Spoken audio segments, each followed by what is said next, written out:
If you love the Lord, raise your hand, please. If you really, really love the Lord, two hands. And if you super love the Lord, shout amen. Amen. Wow. We have a group that really, really loves the Lord. We show our love for God for the many things we do. Sometimes through our singing, sometimes through our actions or our offerings, and a lot of things. But let me share a quotation with you. And let's read it together. Our love for God is measured by the love that we have for the person we love the least. Okay, so bring to your mind the person you love the least, the person you hate the most. That will give us a clue as to how much we love God. It's not how loud your voice is when you sing. It's not how high you jump when you praise the Lord. It's not how much you give during the offering. It's how much you love the person you hate the most. Are you going to the picnic? Oh no, sister so-and-so would be there, so I'm not coming. Will you go to the retreat? Oh, I'm not attending because brother so-and-so is attending. And that's just for half a day or a weekend. Now what if the person you hate the most is your neighbor in heaven? How long would heaven be? Eternity. You can't stand the person for half a day. How much more eternity? Our love for God is measured by the love that we have for the person we hate the most, because Jesus said, "What you have done to the least of these, my brethren, you have what? You have done it unto me." Now, imagine the person you hate the most. What has he done to you? Probably he caused a permanent damage, like a loss of life. He or she committed murder, and a family member is now forever gone. And you don't want to see that person. So here's a question. What if the only way for that person to be in heaven for all eternity is for you to give up your guaranteed spot in heaven? Will you give it up? I'll ask that again, okay? What if the person who raped your daughter, the person who murdered your family member, his only chance of getting into heaven is by giving up your guaranteed spot in heaven? Will you give it up?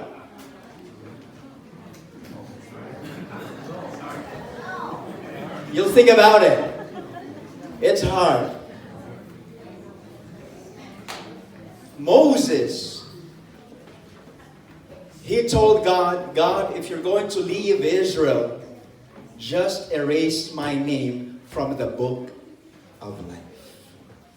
The people who insulted him and ridiculed him, who gave him a really, really hard time, he said, "God, if you're giving them up, I want my name erased from the book of life."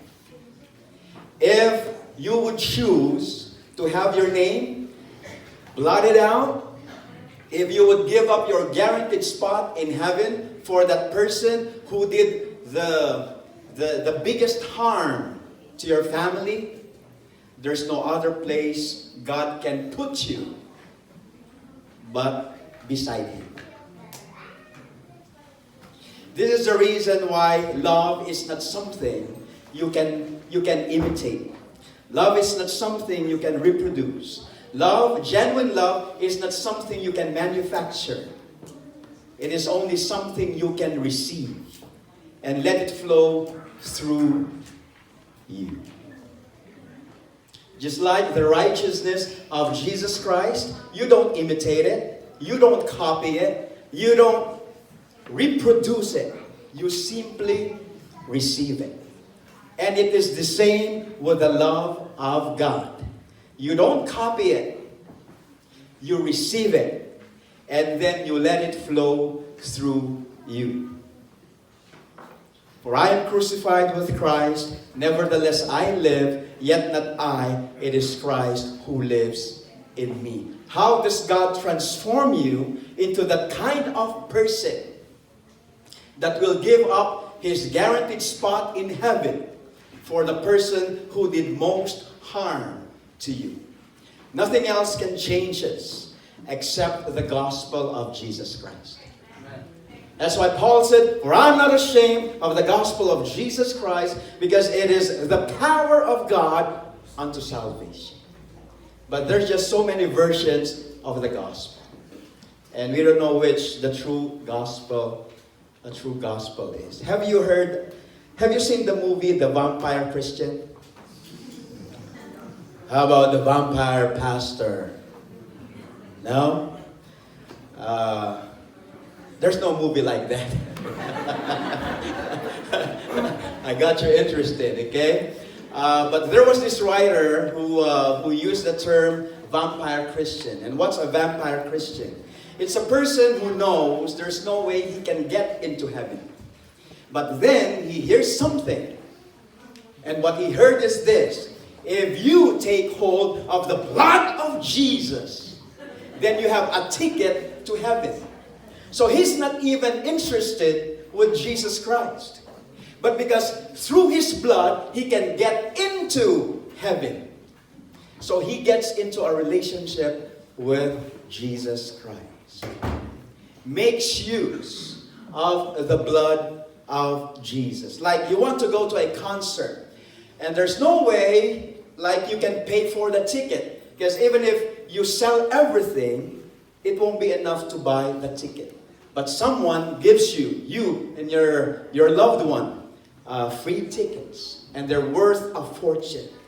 But they were given to you like 3 weeks in advance. What will you do with the tickets? You're going to take good care of them. If you have a cash box or a safe, they'll be in there. And once in a while, you'll be talking, are you sure they're still there? Maybe the mice might have eaten them. But they're good, right? So 3 weeks, 2 weeks, 1 week, and then just a few days. And then the day of the concert, wow, 1 kilometer, 2 kilometers line up. You have the tickets and you keep them safe to yourself. And then you go near the entrance. Maybe you've been pickpocketed. You check. Do you still have the tickets? I have the tickets. Don't worry. You're guarding them with your life until you reach the entrance. You gave the tickets and they gave you the other portion. And when you got into the hall, you went to the restroom and you lost the tickets. But you're already inside. Is that a cause for worry for you? You're not worried. Why? Because you're already inside. You only cared for the tickets before you got into the concert. But as soon as you were in the concert, they were no longer of value to you. Sometimes Jesus is that important to us because he will get us into heaven. Because he is our ticket to heaven. Side by side we stand. Heaven is our goal.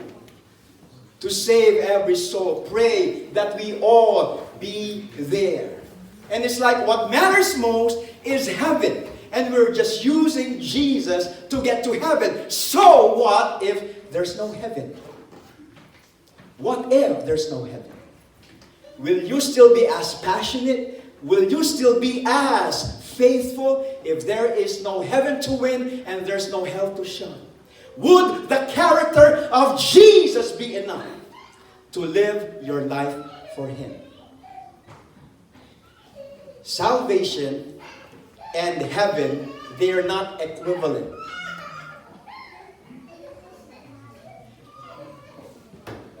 Salvation or heaven is not equal salvation. Jesus is equal to salvation because Jesus is salvation. Heaven heaven is not equal to happiness. Jesus is happiness. If you're not happy before going to heaven, even if you get into heaven, you won't be happy. If you're saying, never mind, when we get to heaven, we'll be very, very happy. No. If you're not happy here, you won't be happy in heaven.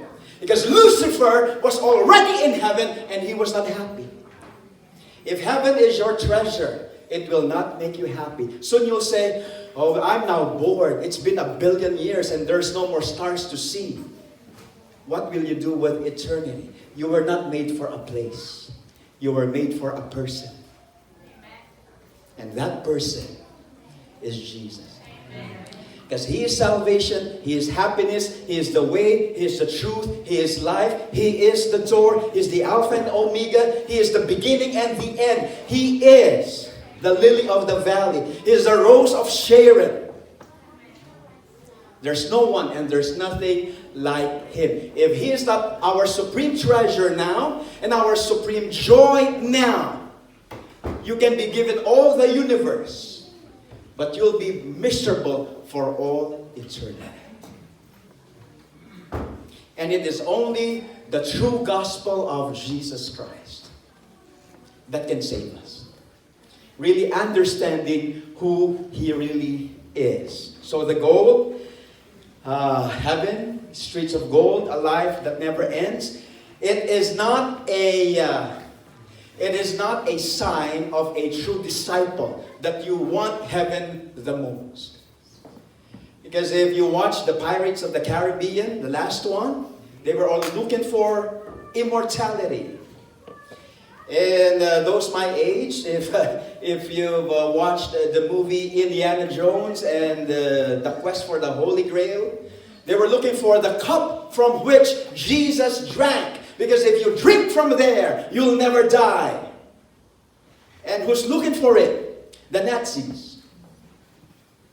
So you don't have to be a disciple of Jesus to want eternal life. But to want God more than you want eternal life, you need a new heart. You need a new nature. You need the saving work of God. Because everyone wants heaven. Even Satan wants heaven. But to want God more than we want heaven, that is a miracle. That's why we need a new heart and a new spirit and a new mind. And that heaven alone can give. So let me share with you a practice. And at the same time, by God's grace, a glimpse that may help us every single day to appreciate the preciousness of our God. Because what I'll be saying today, in 3 days, I know you'll forget. Somebody asks you, how was the Sabbath? Preaching, oh, it was really good. What was it about? It was good. And we don't know what we talked about, okay? So let me share with you a practice. Let me introduce this quote. It is not happy people who are what? Who are grateful. It is grateful people who are happy. Meaning happiness is a result of gratefulness. It's not the other way around. Some people think, how can I be grateful? I'm not yet happy. When I'm happy, then I'll be grateful as much as you want, but not before I'm a happy person. But it doesn't work that way. You be grateful first. Amen. And when you are a grateful person, it can't be helped. You'll become a happy person. So your wealth will be determined by the quality and by the depth of your practice of gratefulness. But there's levels of gratefulness. Okay? So if you have the surface level, then you have the surface level of happiness also. But let me give you the relationship first. Gratitude, what does it do? It enables us to see that what we have has always been more than enough. You have everything you need in order to become the happiest person you can ever be. You don't have everything you want, but you have everything you need.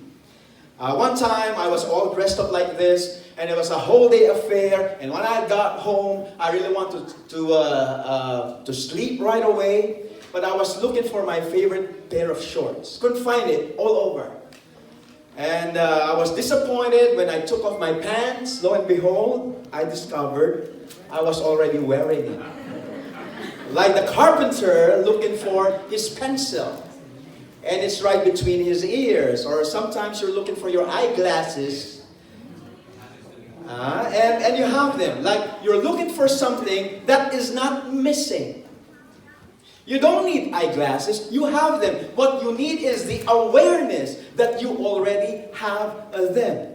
And so when we don't have the understanding, we keep on looking for things which will complete us or fulfill us or make us happy, and not realizing you already have everything you need. It just needs to be discovered. It just needs to be dug up because it's already there. And through the practice of gratefulness, we get in touch with the truth that we have been blessed with every spiritual blessing. We've been given all things that pertain to life and godliness. The Lord is my shepherd, I shall not want. You are complete in Jesus Christ. You are unconditionally loved, you are infinitely significant, and you are unshakably secure, and nothing will ever change that. You only need to discover it. But without the gospel of Jesus Christ and gratefulness for the gospel, we will not discover it. We will be out of touch of that reality. So here's the first kind of gratefulness. Like I enjoyed the children's story. So what's your focus? What you're going to give this Christmas or what you're going to receive? Okay, so like just think 1 to 10, just in your mind. How happy are you? 5 or 6 or 7? What gift can you get this Christmas that will make your happiness go from 6 to 7 or from 7 to 8? Okay, just imagine in your mind, and then listen. Whatever you can get, you can unget. Whatever thing you can get, you can lose. Because everything else, okay, it's temporary. Everything else fades. Everything else changes. And so if you're just happy when something is given you, a new car, a new laptop, or a new smartphone, in a few years, it doesn't hold that, you don't have that same excitement. And what people don't realize is this. You like, God, I really want to find my soulmate. And I want to be married. And you're 48, you're 49, you're still single. And finally, you're 50, you get married, and you say, thank you, Lord. Or maybe you're married, but your husband is a philanderer and an alcoholic and everything else, and finally he died or he changed, whichever came first. Okay? And you say, thank you, Lord. What we don't realize is this. If you are given a wonderful gift, it always comes with the responsibility. Like when you were single, you were not thinking about the problems of a married person. When you didn't have a kid, you were not thinking of the problems which families with children have. And so, if you don't have the character that is meet for the challenge, you might even say, wow, this is even a harder situation for me. In Tagalog, they say, sana hindi na lang ako nag-asawa. Okay. Sana hindi na lang ako na-promote. Because of the added responsibility, you're now wishing it did not happen. Because what came, it's not something you were able to handle. It made, it's like for you, your life became more miserable. So that we have to graduate to the next level of gratefulness. Okay, so everyone now, just one deep breath. Okay, 1, 2, 3, go. Now, how much was that in dollars? It's free, right? But what do you pay at the end of the month? You pay for your for gas, for electricity, for your loan, for your rent, so many things. Now, what if the air you breathe is no longer free? And every time you breathe in, and it's more expensive than gas. And your monthly salary is not even enough for what you for your expenses. So you have to what? You just breathe once in a while. Right? Okay? So you have a reunion this Christmas. So you take a deep breath and you go, and then you talk and you converse. Hey, how are you? Long time to see, friend. And you hug and you're not breathing because it's expensive. And you're about to collapse. When you're about to collapse, you take a deep breath again. So you just do that a few times during the evening. Wow. Would you like that kind of situation? Just breathing once in a while? No, right? But when was the last time that you gave thanks from the bottom of your heart? Oh God, thank you. The air I'm breathing is free. And I can enjoy it every second, every minute. And I don't have to pay. Here is this little boy. We call this Smoky Mountain. Because it's a mountain of garbage. And it's put on fire. And it never dies. And so there's smoke. So it's Smoky Mountain. And there's many little children who would look for their food on this mountain. And there was this little boy. And a missionary asked him, "Little boy, what's your favorite food?" And he couldn't answer because he was never asked that question. So he was asked again, "What's your favorite food?" Again, he couldn't answer.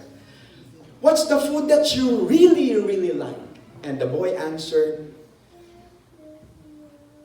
"That which is not spoiled." Because everything he digs up, oftentimes it's spoiled. But when he gets something and it's not yet spoiled, whatever it is, it's his favorite. The food you ate this morning, was it spoiled? Yesterday? No, right? But sometimes we complain. Pizza again? McDonald's again? And it's not spoiled. And we have plenty of people who eat only spoiled food. Because that's all the food they can find. Let me show you. Okay?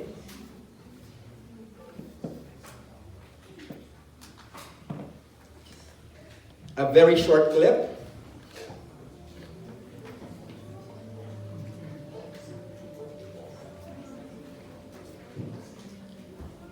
It's from the Philippines.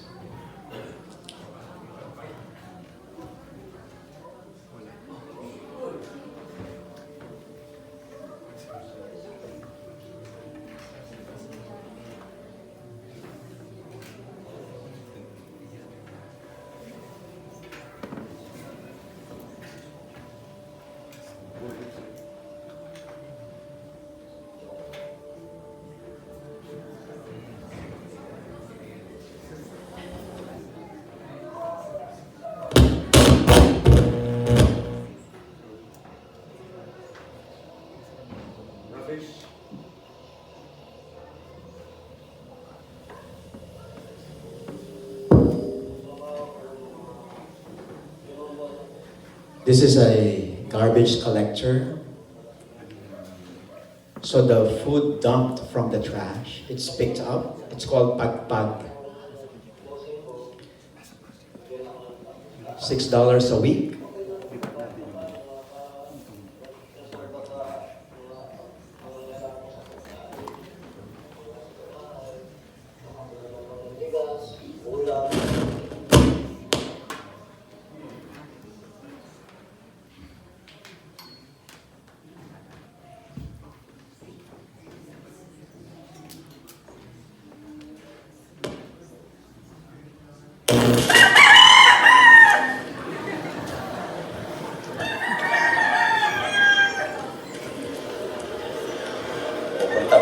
palengke. Bibili pa ako ng ng mga panahon.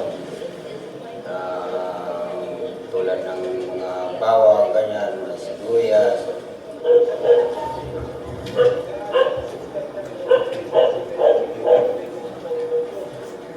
Pinipilihan ko siya. Yung tinatanggal ko yung mga puto. Mukha nito. Yan, ganyan. Tinatanggal ko yan. Kasi para ito na lang matitira ang mga laman.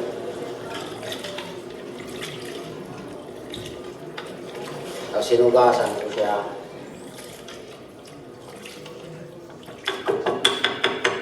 Pagkahugas ko, kumukulo na yung aking sarsa doon. Nilalagay ko siya.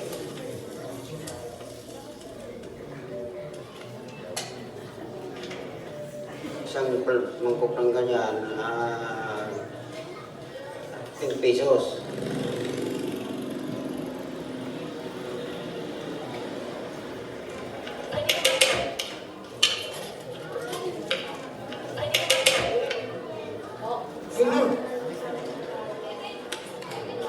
Kaya lang po ako makain. Masarap. Masarap kumain. Dito po sa pwesto na ito po. Malinis po ito, yung hugasan na maigi. Kaya marami po bibili pagpag dito. Tibayan po lang po si Pura kung kaya ng malinis o marumi. Kami, sanay na po kami rito Ay po, ganito po talaga, ang kaya. Po pagpag Hanggat nandito po kami, nakain na pa rin yung pagpag. We arrived from the Philippines and we came yesterday. So I stopped by Norberto's restaurant and got some. We'll taste it during the potluck. Just joking.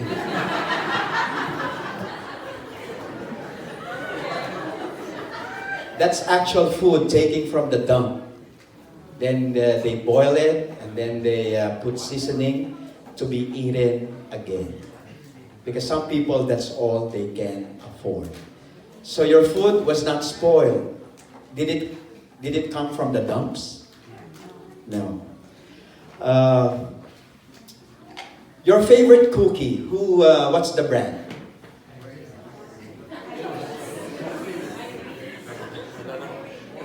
Okay, we have a new brand, okay? Listen, watch. We have a new brand of pancakes.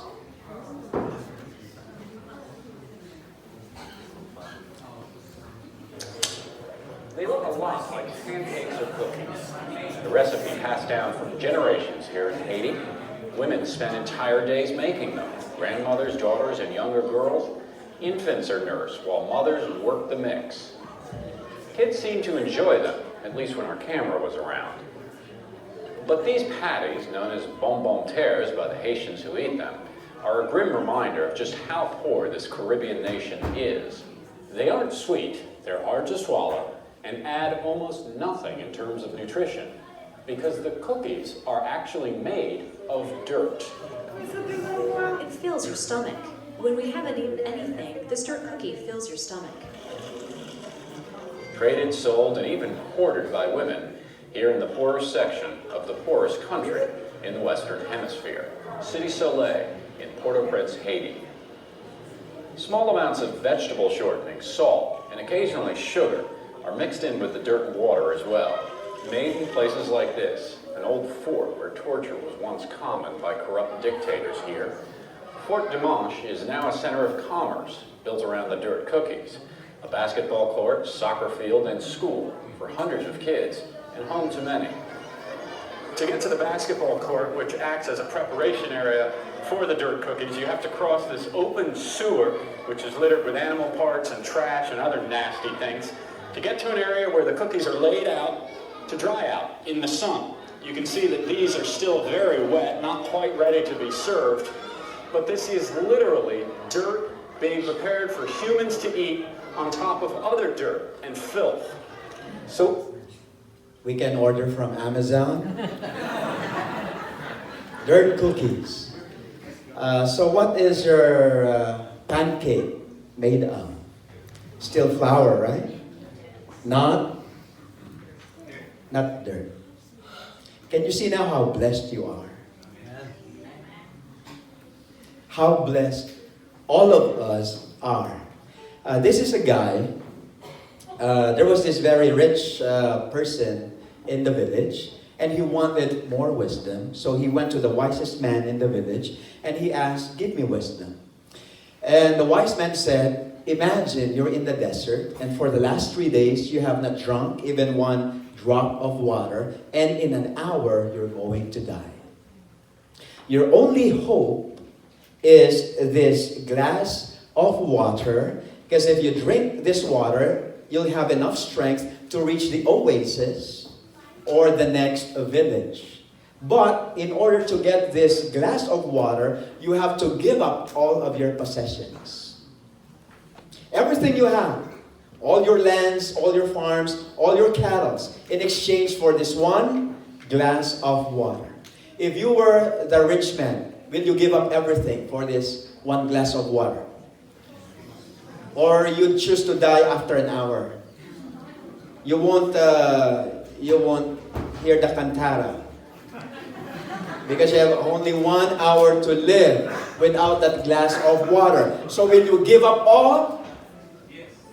Or you'll give up all? And so the wise man asked the rich man, and the rich man said, "They can have everything I own, but I want that glass of water." And the wise man said, "If you are choosing the glass of water, then why are you treating your other possessions like they are more important than a glass of water?"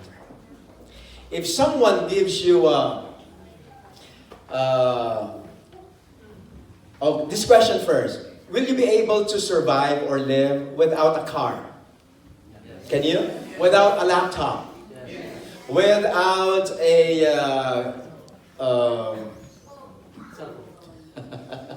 without a cell phone?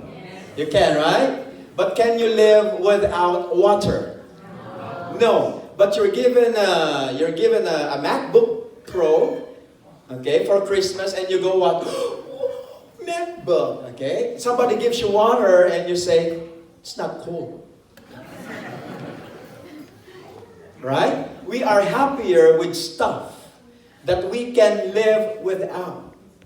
But we are not that grateful for those blessings, like the air and the sunlight and the particle of food, which without these we won't be able to live. Here's a famous quotation. It goes, "I cried because I had no shoes until I met a man who had no feet." There was this person who was having a pity party, like, "I don't have shoes." Others, they have shoes for hiking, they have shoes for church, they have shoes for sports, and so many shoes.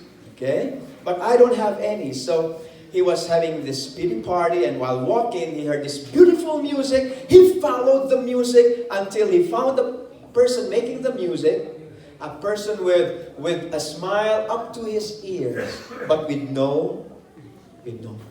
And so he testified like he was punched to the face. "I was so miserable because I had no shoes. But here's this guy so happy, but without feet." When was the last time you gave thanks?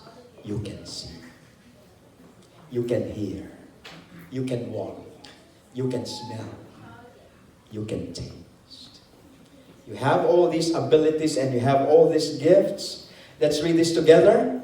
If you want to feel blessed, count all the gifts you have that money can't buy.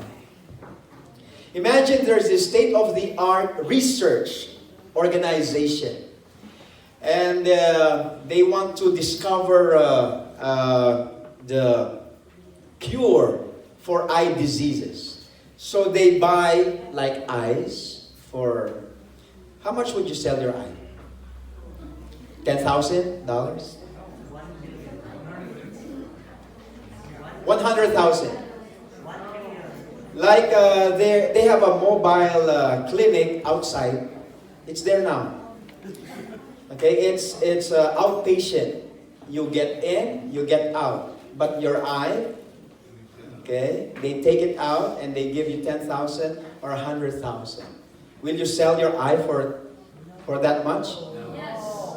Oh, we have one. Yes. Okay. 2 eyes, 20,000. Yes. No? And they also buy like a whole leg for 10,000. 2 legs, 20,000. So you get home with 40,000. Wow. Isn't that amazing? Now can you see? You don't have that much in your bank, but you have so much that you have that you won't sell for $1 million. And then, because we're not counting our blessings, we see ourselves, oh, I'm so unfortunate. I'm so poor. I only have this and I only have that. And there's no money in the bank. But then you won't sell your eyes and your legs and all these gifts you've been bestowed, endowed with from birth. They are more precious than money. When you get home, is something like this waiting for you?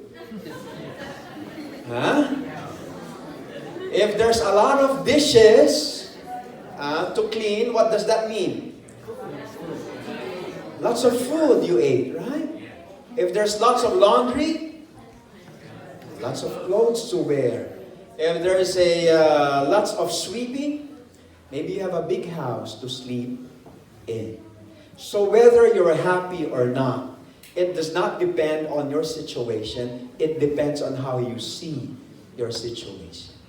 If we don't count our blessings, okay? This is from Jack Sparrow, chapter 1 and verse... Oh no, this is from the movie. The problem is not the problem. What is the problem? The problem is your attitude about the problem. So there was this single lady who just moved into this house, and she was washing her laundry and then started hanging all the white linens. And the husband and the wife from the other house, the husband said, "What kind of work is that? It's still like lots of spots." And every time the single lady, the single woman would do the laundry, the husband from the other house would always complain, she was never trained to do the laundry the right way. And it was always like that. Until one day, when she saw the laundry hanging, whoa, they were perfectly white. And the husband told the wife, finally, she learned how to do the laundry. And the wife said, "Oh, no, I just clean our windows." Now you see clearer. So there was nothing wrong with the laundry. It's the windows that were dirty. So a lot of times what's wrong is how we see things. It's not our circumstances, because we have not learned so. So question, is it possible you did not do anything wrong, but you get jailed or imprisoned? Like you were the person supposed to be promoted, but the other person who was not deserving was the one promoted. Yes. So how can you give thanks? Let's go to this beautiful, delicious cake. This is the most delicious cake in the whole planet. When you are served this cake, the waiter would ask for your name. He said, "Please write your name. Because after you eat the cake, you will forget your name." Because it's so delicious. Alright? Wow! Now, we're going to eat the most delicious cake on the planet. Are you ready? Okay. But we'll eat it by ingredient, separately. Okay? So 1 cup of flour. Go! 6 raw eggs. 1 teaspoon of baking powder. 1 cup of sugar. So every time you swallow, how does your face look like? Looks awful. But they are the ingredients of the most delicious cake on the planet. But you don't enjoy it because they are taken separately. But when they're all together and blended, okay, in the correct proportion, like moms, when you're about to bake, it's not yet in the oven, and your children, they keep on tasting it until it's like just half, right? Because they're all together. And it is the same thing with life. Something sour happened to you when you were like just 5 years old. And something bitter happened to you when you were in elementary. And something very, really bland happened when you were in high school. And all these awful experiences. And all taken together, you're asking yourself, when is this all going to stop? Because we see them separately. But when we start thinking, all things work together for good. Like all of these ingredients will make you the most delicious person or cake that you can ever be, so that you become a blessing to your family, to your community, and to all the people around you. So whatever is happening, you're not seeing it as an isolated event. It is part of that grand plan in order for you to become the most loving, the most understanding, and the most happy person that you can ever be. All things work together. Amen. So we are thankful not only for the obvious blessings, but even the blessings like we take for granted, the air we breathe, every ounce of strength that you have, and even the adversities. And the final one, okay, the final one. This is what will make us eternally grateful. But I will go through it, okay, if you bear with me. This is the Garden of Eden. It was perfect, all right? Let's read this. Our first parents, though created innocent and holy, were not placed beyond the possibility of wrongdoing before they could be rendered what? Eternally secure. Their loyalty must be tested. The tree of knowledge was to be a what? A test of the obedience, faith, and love of our first parents. But if they endured the trial, they would what? Enjoy perpetual favor with God. Here is a similar statement. God, in counsel with His Son, formed the plan of creating man in His own image. But what? Man was to be placed upon probation. He was to be tested and proved, if proven loyal and true, if he should bear the test of God and remain loyal and true through the first trial. He was not to be beset with continual temptations. What's going to happen? He was to be exalted equal with the angels and made thenceforth no longer conditionally immortal, but truly immortal. Like when you apply for work, your first 6 months, you're called a what? Probationary. After 6 months, and you prove your ability, you become a permanent or a regular employee. So Adam and Eve were placed in the Garden of Eden on probation. If they were to choose God as their supreme treasure, if they will choose the Word of God as their supreme delight, that was the test. Okay? And we know they failed. So let's read what happened. The moment the workmanship of God refused obedience to the laws of God's kingdom, that moment two things happened. What's the first one? He became disloyal. He became a rebel. He committed treason. Number two, he made himself what? Unworthy of all the blessings God had bestowed him. What does unworthy mean? He became unworthy. He became undeserving. He became disqualified. He became banned. Why is there a McDonald's? and a Jollibee. Okay. Like for example, let's just make it Pepsi and Coke. Okay. So you work at the Pepsi company. And you all have the privileges and all the perks as an employee of Pepsi. Okay? So you receive and you enjoy. Now, you decided to go against your company. So you turned your back against it and you resigned and you transferred to the other company. Coca-Cola. Alright? But now it's Christmas. And so they have Christmas bonuses. And Pepsi is giving one brand new car for every employee. But you're transferred to Coca-Cola. And they have surplus. Lots of cars. Okay? Will you receive one? But there are extra cars. You won't receive one? Why not? Because you're no longer with Pepsi. You did something that disqualified yourself. You disqualified yourself. You made yourself unworthy of receiving anything from your former company.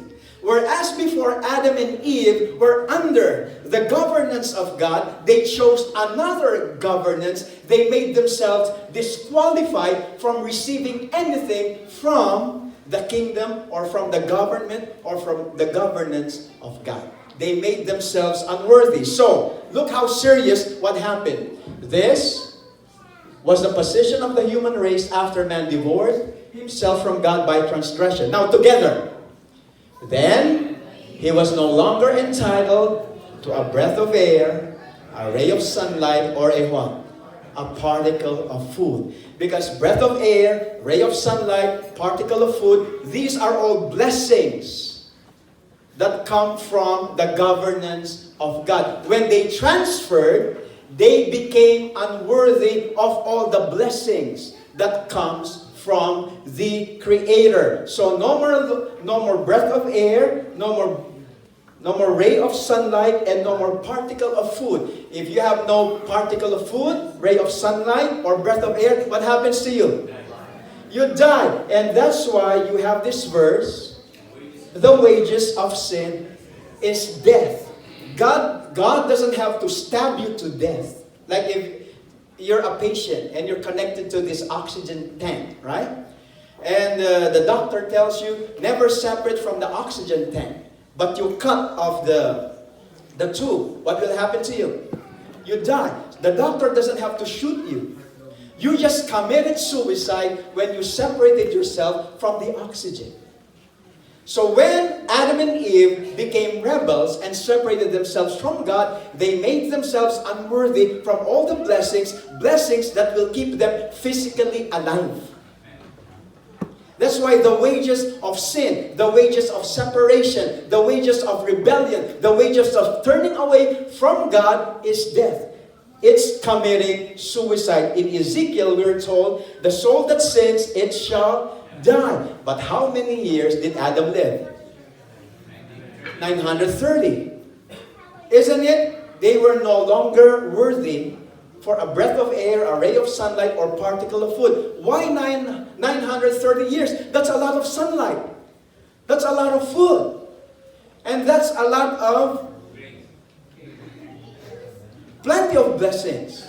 So what happened? So that's our predicament. When Adam and Eve sinned, they forfeited on life. So why did they live on when they were divorced from God? Okay? So imagine this is your house. Beautiful? Well lighted. Okay? A beautiful house. This is your house. It's well lighted. Big house. You go inside. You have state-of-the-art computer system. It's well air conditioned. It's wow, the climate control and the entertainment system and it's well light. It's so beautiful. This is your house. Okay, now as beautiful as it is, in one of the rooms is your loved one, and she's still alive, but she's only alive because she's connected to a breathing machine. There she is. Now, if there is this blackout, like a power outage. What's going to happen with the lights? No more lights. The air conditioning, it will turn off. The entertainment, the music, it will become silent. And what will happen to the breathing machine? It's going to stop. What is going to happen with your loved one? Die. Okay? If there is a power outage, what do you need so that in spite of a power outage, the music goes on, the air conditioning goes on, and the lights are on, and the breathing machine is on, and the loved one's still alive? What do you need? A generator. Okay. So, black out. 1, 2, 3. Power cut. What do you need? Generator. So you run to Home Depot. And you get the most expensive and the biggest generator you can get. And on the way to Home Depot, what already happened? No more lights, no more music, no more air conditioning, no more breathing machine. Your loved one died already. But you were going to get a generator. What's your problem? It's already too late. Okay? So a generator should already have been set up. It should be on standby. So before the power outage, it's already there. And it even has this automatic sensor. If there's going to be a power outage, it will automatically turn on. That's why when you have these big malls and you have these big hospitals, it's a total power outage outside, but you did not even know about it because you were inside the big mall or the big hospital. Because when they were building this mall and this hospital, at the very start, the generator was already there. It was set up. It was on standby. So meaning, when sin entered planet Earth, there was this power outage. Power outage, because it's a separation from God, who is light and everything. But why did Adam and Eve continue to live? Here is one of the most beautiful verses in Scripture, Revelation chapter 13 and verse 8. Jesus is who? The Lamb slain. When? Before the power outage. Before the power outage. Before the foundation of the world. From all eternity. The life generator of grace was already set up. It was already established. It was already on standby. So that as soon as the emergency of sin occurs, the life generator of grace is there to provide the life that sinners need. So the life generator of grace, set up from eternity, it was immediately set into operation as soon as man fell. If not, it would have been the eternal end of the human race. How many have grandfathers? Dead or alive? We all have, right? Question. What if your grandfather died when he was only 3? What if your grandfather died when he was only 3? Would you say, oh, that's too bad, but I'll still be listening to the cantata this afternoon? Would you be here today? But it was your grandfather who died, not you. Won't you be here today? No, because if your grandfather died when he was 3, then he would not have met your grandmother, so your parents would not have been born, so there's no you. So you just go backwards until you reach Adam and Eve. If Adam and Eve died, there won't be Cain, there won't be Seth, there won't be Abel, and there won't be these patriarchs, and there won't be the human race. The only reason why life continued is because of the Lamb slain before the foundation of the world. You nearly met an accident. What do you say? This is my second life. No, that's your third life. Because when you were born, that is already the second chance. That's already the second chance. We should not have been born. But because of the Lamb slain before the foundation of the world, Here is the explanation. The reason why man was not annihilated was because Christ proposed to become man's substitute, that man, through matchless grace, should have what? Another trial, another probation. Because in Eden, that was the first trial, that was the first probation. But if they failed the test, it should have been the end. And God doesn't want it to end. So in eternity, He devised something. The plan of salvation, the plan of redemption was planned from all eternity. So should man fail, there is a second probation, a second test that is awaiting. Should Adam and Eve fail? That's from Faith and Works. Here's another statement. Man has been given a what? A second trial. But it was at an infinite cost to heaven that we were granted what? Another opportunity to form characters of which God can approve. What kind of character is that? A character that loves God above all. A character that has God as a supreme treasure. A character that delights in God and considers everything as garbage in comparison to the excellency of knowing God. Here's another one. Let's read it. He died that all might have another trial, another opportunity to choose God as their leader. Now here is something that might shock you. Together. Believe on Him as one upon whom the sins of the whole world are laid, that man might what? Have another trial, and together, that trial we are having today. Our life right now is the second trial. This is the second probation. And we hear a lot about the close of probation. But we are not aware this is the second probation. And why is this the second probation? Because the Garden of Eden was the first probation. And we don't have much time. We don't have much time. We have to be prepared. And this life that we are living is the second trial. And God does not want us to fail like Adam and Eve, like what happened to Adam and Eve. Here is the beautiful thing. When Adam and Eve became disqualified, because Jesus chose to be our representative from eternity, as soon as they were disqualified through Jesus, at that very moment, through the promise of Jesus, all humanity became qualified again. We were no longer unworthy for every breath of air, every ray of sunlight, and every particle of food. So look at this. Look at the difference. Earthly life before sin was provided by what? The tree of life. But do we still have the tree of life around where you can eat from? It's no longer there. So why are we still alive? So let's read the next paragraph.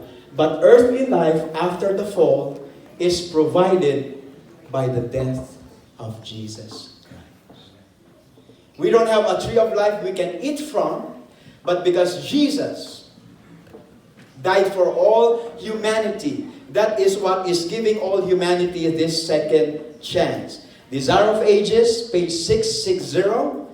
This is my favorite quotation. Together, to the death of Christ we owe even this earthly life. Together, the bread we eat is the purchase of His broken body.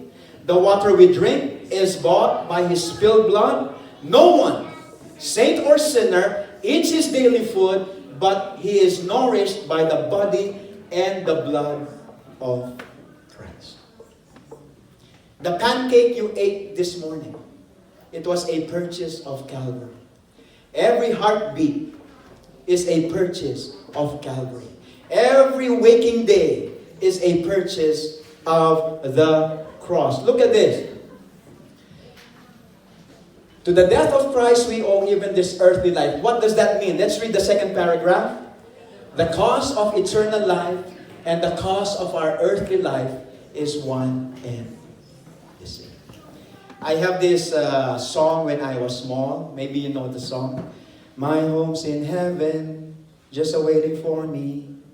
But when I get there, how happy I'll be. My home's in heaven. The rent is free, for Jesus paid it on Calvary. It's good news. But here's the thing. We think what was bought was the mansion in heaven. And what we fail to understand, Jesus also bought our earthly life. So that you can be born, He purchased that at Calvary. So that your heart can beat, that was purchased at Calvary.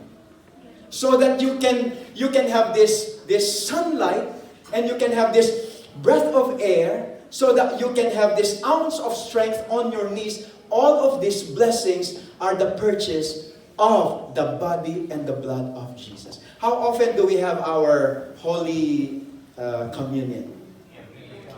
Once a quarter. But you can enjoy it every meal. Because everything on top of that table is a purchase of the cross. Everything on that table. Look at this. This is Faith and Words 22. Every gift is stamped with a cross and bears the image and superscription of Jesus Christ. And finally, together, from the smallest benefits to the largest blessing, how many? All flows through the one channel. A superhuman mediation that is sprinkled with the blood that is of value beyond estimate. Why? Because it was the life of God in His Son. Earlier this morning, we did an exercise. One more time. One big breath. Ready, go. Are you a sinner? You are not deserving of that breath. But why did it reach you? Because it passed through that one channel that is sprinkled with the blood that is of value beyond estimate, because it was the life of God in His Son. There is no blessing you're enjoying today that is not bought by the blood of Jesus. So if you are thankful that you will be in heaven one day because of the blood of Jesus, we equally thank God. God, thank you for the blood of Jesus. Through His blood, I have this opportunity to be born, to have another probation, to have another opportunity. So whether it's another sip of water, whether it's an ounce of strength on your knees, whether it's the gift of friendship, or whether it's $1 in your pocket, all of those blessings are at the infinite cost of the life of Jesus. Amen. How many breaths have you already enjoyed from birth? How many heartbeats? How many seconds of life? How many minutes? All these blessings are gifts of Calvary. Sometimes you just say, Lord, thank you, I'm alive again. Lord, thank you, I woke up this morning. But we forget to say, Lord, thank you, because you died, I woke up this morning. Because you died, I'm breathing this air. We don't have that connection. We just say, Lord, thank you for the air. But if He did not die, there's no air to breathe. We think, okay, for God so loved the world, the death of Jesus Christ is only for going to heaven. No, the death of Jesus is for you to be born so that you have another chance to choose God as your leader. Right here, right now, we're having that trial. And we have every blessing needed so that we can make the right decision. So that we can choose our right leaders. So let's thank God for every obvious blessing. Let's thank God for the blessings taken for granted. Let's thank God for the blessings which they look like as adversity. And let's thank God that the cost of every blessing is the infinite, precious blood of Jesus Christ. No wonder Paul said, in everything, give thanks. Because every blessing is priceless. Because every blessing was bought by the body and the blood of Jesus Christ.